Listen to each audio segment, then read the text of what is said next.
दोस्तों, अगर आपने गुल्ली बुल्ली और जेसन हॉरर स्टोरी का पिछला पार्ट अभी तक नहीं देखा है तो आप पहले उसे देख लें। पिछली वीडियो में हमने देखा कि गुल्ली बुल्ली शॉन ने शहर से दूर एक घर खरीदा होता है। ये मकान मालिक इन्हें पास के कब्रिस्तान में जाने से मना करता है, मगर शॉन के सिर पे मस्ती सवार होती है और ये इस कब्रिस्तान में आ जाता है। गुल्ली बुल्ली से देखते ही फौरन वापस बुलाते हैं, मगर शॉन की इस हरकत की वजह से जेसन जाग जाता है और ये शॉन को सजा देने के लिए ढूंढने लगता है। ये तीनों इसे अपने पास देख लेते हैं और मौका मिलते ही यहाँ से फौरन भाग जाते हैं। मगर जेसन इनके घर तक आ पहुँचता है। ये तीनों बाबा के घर भागने का फैसला करते हैं, मगर बाबा घर पे होते ही नहीं हैं। ये लोग बाबा के घर में लगे कवच की वजह से सुरक्षित होते हैं, मगर तभी यहाँ एलियंस आ जाते हैं और थोड़ी ही देर में यहाँ पे रॉड भी आता है। जेसन रॉड को देखते ही इसे पकड़ के अपने साथ ले जाता है। गुल्ली बुल्ली और शॉन हथियार लेके इसका पीछा करने लगते हैं और मौका पाते ही रॉड को आजाद कर देते हैं, लेकिन तभी जेसन इनकी तरफ ही आने लगता है। चलिए अब आगे की स्टोरी देखते हैं।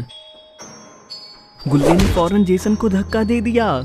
ये लोग रॉड को तेजी से लेके यहाँ से निकल रहे हैं, मगर जेसन तुरंत खड़ा हो गया और ये इन्हें इस बार जाने नहीं देने वाला है।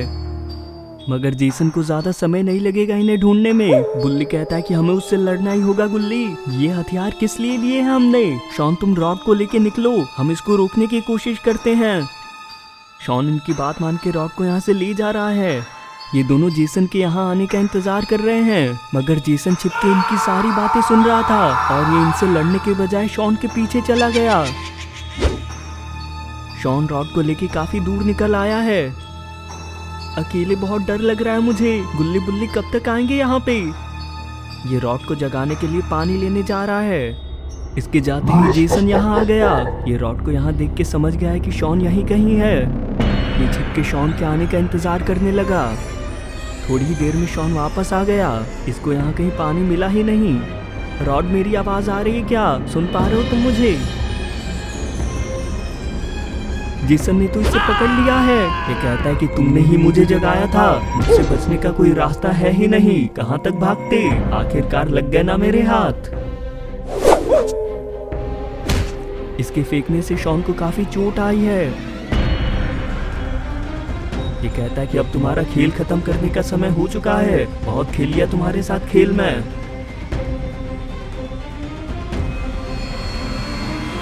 तो फ्रीज हो गया। रॉड जग चुका है और इसने शॉन को बचा लिया। रॉड कहता है कि ठीक तो हो ना शॉन तुम? इस शोर की वजह से मैं जाग गया।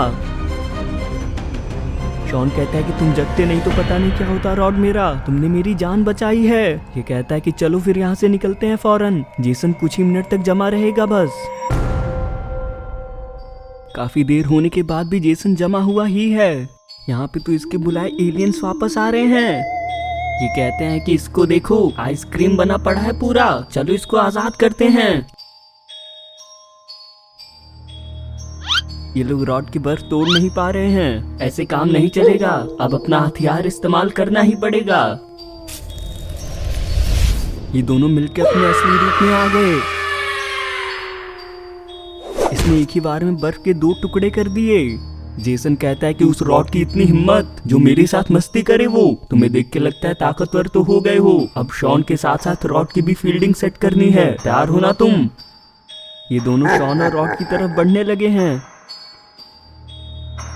शॉन और रॉड भागते हुए एक गांव में आ गए। शॉन कहता है कि गांव तो काफी सुनसान है, जरा मौसम तो देखो, ऐसा लग रहा है दुनिया खत्म होने वाली है। रॉड कहता है कि ऐसे मौसम होते रहते हैं शॉन, इसमें कोई नई बात नहीं है। तुम्हें क्या बताऊं, मैंने एक बार कितने बड़े बर्फ के गोले गिरते देखे थे। शॉन कहता है कि कहीं उसी गोलों से तुम्हें ताकत तो नहीं मिली? नहीं नहीं शॉन, ये ताकत तो बचपन से है मेरे पास। लेकिन अब हम करें क्या? गुल्ली बुल्ली का इंतजार है, बाबा को फोन। मेरे हिसाब से गुल्ली बुल्ली सुरक्षित ही है। जेसन तो हमारे पीछे पड़ा था ना। ये दोनों बातें कर ही रहे होते हैं, तभी ये पीछे से जेसन और एलियन को आता देख लेते हैं। दोनों इनसे घबरा के घर के पीछे आ गए हैं। शॉन कहता है कि जेसन के साथ वो कौन है? बड़े अजीब से जानवर पाल रखे हैं इसने। जेसन कहता है कि मुझे पता है तुम दोनों यहीं पे हो। शॉन को वैसे ही चोट लगी थी, वो ज्यादा दूर थोड़ी जा पाएगा। हा हा, बच चुके हो अब तुम इस गांव में। ये एलियन हवा में उड़ के इनको ढूंढ रहा है। ये इससे बचने के लिए बक्से के नीचे खड़े हैं। शॉन कहता है कि रॉड मुझे नहीं लगता हम ज्यादा देर तक ऐसे बच पाएंगे। इसको देखो तो हवा में कैसे तलाशी कर रहा है हमारी। रॉड कहता है कि दूसरा रास्ता नहीं है शॉन हम पे, हमारे दुश्मन को उड़ना भी आता है और जेसन से सामने सामने मुकाबला हम कर भी नहीं सकते। जितना हो सके हमें उतना छिप के रहना होगा बस। मगर जेसन ने इन्हें सूंघ लिया है और ये सीधा इनके पीछे आ गया। जेसन कहता है कि शॉन से पहले तुम मरोगे रॉड, हिम्मत कैसे हुई तुम्हें मुझे जमाने की। ये एलियन कहता है कि इसको मैं हवा में ले जाता हूँ, ऊपर से फेंकने में बड़ा मजा आएगा इसको।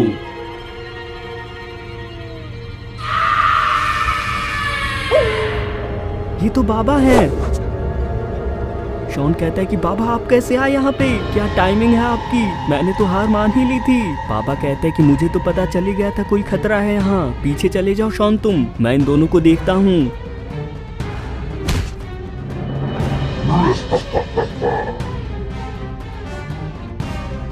जेसन और बाबा आपस में भिड़ गए। शॉन भी बाबा की मदद करना चाहता है मगर इस पे इस एलियन की नजर है, इसने शॉन को आराम से पकड़ लिया।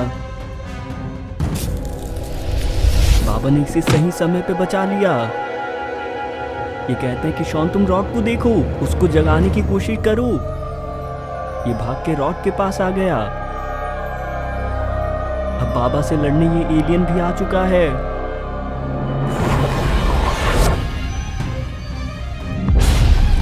इनकी शक्तियां तो इस पे काम ही नहीं कर रही हैं। ये कहते हैं कि मुक्का लात से ही काम चलाना पड़ेगा अब तो। इससे भी इससे ज्यादा फर्क नहीं पड़ा। जेसन कहता है कि कहना ही क्या है तुम्हारा, तुम्हें बुला के सबसे अच्छा काम किया है मैंने, निपटा दो इसको। ये बाबा पे भारी पड़ रहा है। इधर शॉन काफी देर से रॉड को उठाने की कोशिश कर रहा है। रॉड कितना सोओगे, इधर बाबा मुसीबत में है, जल्दी जागो। अभी भी इसे होश नहीं आ रहा है। जेसन कहता है कि रुक जाओ, ऐसे तो तुम ही इसे खत्म कर दोगे, जरा मुझे भी तो मौका मिले, बाबा भी बहुत जख्मी हो चुके हैं। शॉन कहता है कि रॉड अब तो जाग जाओ, बाबा को तुम्हारी मदद चाहिए, मुझ पे ताकत होती तो मैं लड़ लेता, पर उन लोगों के सामने तो मैं बहुत कमजोर हूँ। इसकी ये बात सुन के रॉड सही में जाग उठा। सामने का नजारा देखते ये फौरन इन पे टूट पड़ा। इसने जेसन को जमा दिया है। बाबा ने खुद पे एक कवच बना लिया। ये कहता है कि शॉन और रॉड दोनों इसमें आओ, इसमें ये लोग हमारा कुछ नहीं कर पाएंगे। शॉन कहता है कि बाबा आपकी ताकत इस पे काम क्यों नहीं कर रही है, आखिर क्या चीज है वो। बाबा कहता है कि शॉन ये इस दुनिया का है ही नहीं, जेसन ने उसे किसी गैजेट की मदद से यहाँ बुलाया है, इसलिए मेरी शक्तियाँ उस पे काम ही नहीं कर रही हैं। इसने जेसन को आराम से बर्फ से निकाल दिया। जेसन कहता है कि कब तक इसमें छिपके रहोगे, बाहर तो निकलना ही होगा तुम्हें, मैं यहाँ से कहीं नहीं जाने वाला हूँ। दोस्तों क्या होगा आगे की स्टोरी में, क्या ये तीनों जेसन और एलियन से बच के निकल पाएंगे, और आखिर गुल्ली बुल्ली अभी तक है कहाँ पे, ये सब देखेंगे हम इस कहानी के अगले पार्ट में। इसका अगला पार्ट जल्दी से देखने के लिए कमेंट्स में पार्ट 3 जरूर लिखें, और अगर आपको वीडियो पसंद आई तो वीडियो को लाइक करके चैनल को भी जरूर सब्सक्राइब कर लें।